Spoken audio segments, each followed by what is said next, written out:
দীর্ঘ জার্নির কারণে আজকে আপনাদের কি আসলে কোনো স্কোয়াডই ছিল না।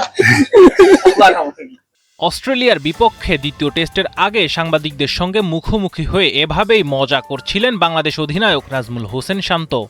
তখনও কি তিনি জানতেন ম্যাকাইয়ের মাঠে তৈরি হতে যাচ্ছে শরীফুল ইসলামের জন্য এক দুর্দান্ত ইতিহাস?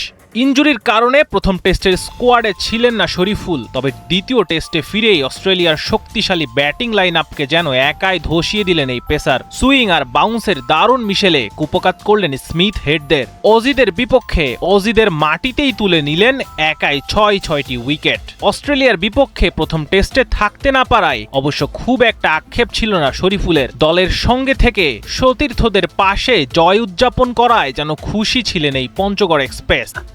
আমার খুবই ভালো লাগছে, আলহামদুলিল্লাহ। এরকম একটা মানে জয়ের পার্ট হয়ে থাকতে পারে মাঠের ভিতরে, ছবির ভিতরে তো অন্তত আসছি, খুবই ভালো লাগছে। চেষ্টা করবো এটা আমরা ক্যারি করা, দেখা যাক। তবু মুখে না বললেও মনে মনে হয়তো আক্ষেপটা ছিল অস্ট্রেলিয়ার মাটিতে নেমে বল করার সুযোগ না পাওয়ায়। তবু শরীফুল বলেছিলেন যদি ভাগ্য থাকে তাহলে পরের ম্যাচে খেলার জন্য প্রস্তুত তিনি। ইনজুরির কারণে বাড়তি বিশ্রামের সুযোগ পেয়েছেন বলেও জানিয়েছিলেন এই বাঁহাতি পেসার। তো সবসময় প্রস্তুত, এখন দেখা যাক যদি রিজিকে থাকে হবে। না আনলাকি না, আসলে যেটা হয় সেটা তো বলে কেউ হয় না।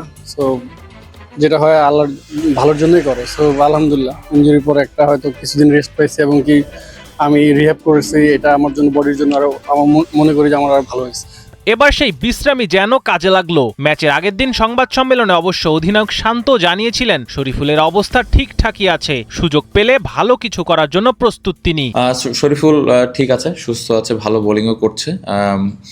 আশা করছি হয়তো যদি ওর সুযোগ আসেও ভালো কিছু করবে। শরীফুল যেন ঠিক সেটাই করলেন। তবে শরীফুলের বোলিং এর আগের চিত্রটা ছিল ভয়াবহ। টসে হেরে ব্যাটিং এ নেমে চরম ব্যাটিং বিপর্যয়ে পড়ে বাংলাদেশ। মাত্র ৬৪ রানে অল আউট হতে হয় তামিম শান্তদের। আগুন ঝরা বোলিং এ একের পর এক উইকেট তুলে নেন ওজি পেসার মিচেল স্টার্ক। ম্যাচের আগের দিন বাংলাদেশ দলপতি শান্ত জানিয়েছিলেন ম্যাকের উইকেটে বাউন্সের সঙ্গে বাতাসের কারণে বোলাররা বাড়তি সুইং পেতে পারেন। স্টার্ক কামিন্সরা যেন সেই সুবিধাই পুরোপুরি কাজে লাগালেন। না, আমার মনে হয় বাতাসের কারণে বোলাররা তো একটু হেল্প পাবেই, সুইংটা হয়তো একটু বাড়তি পেতে পারে।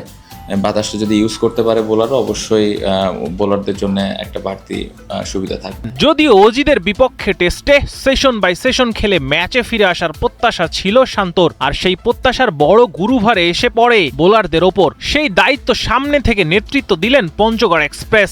আমার মনে হয় যদি প্রসেসটা ঠিকমতো ফলো করি, আমরা প্রত্যেকটা সেশন বাই সেশন ভালো ক্রিকেট খেলতে পারি, রেজাল্ট উইল কাম অটোমেটিকলি।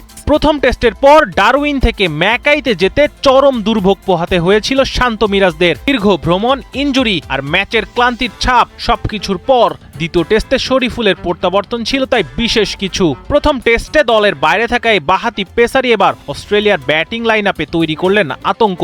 নতুন বলে সুইং, পিচ থেকে বাড়তি বাউন্স আর নিখুঁত লাইন লেন্থে একের পর এক অজি ব্যাটারকে ফিরিয়ে দিয়ে বুঝিয়ে দিলেন স্টার্ক কামিন্সি নয়, এই পিচে খেল দেখাতে পারদর্শী বাংলার টাইগাররাও।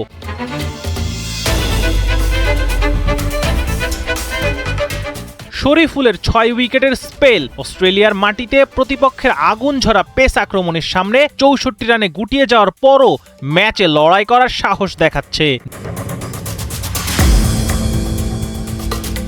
দিনের খেলা শেষে ৮ উইকেটে ১৬৫ রানে ধুঁকছে অস্ট্রেলিয়া। এখন লক্ষ্য একটাই, যত দ্রুত সম্ভব অজিদের অল আউট করে ম্যাকাই টেস্টের চালকের আসনে বসা।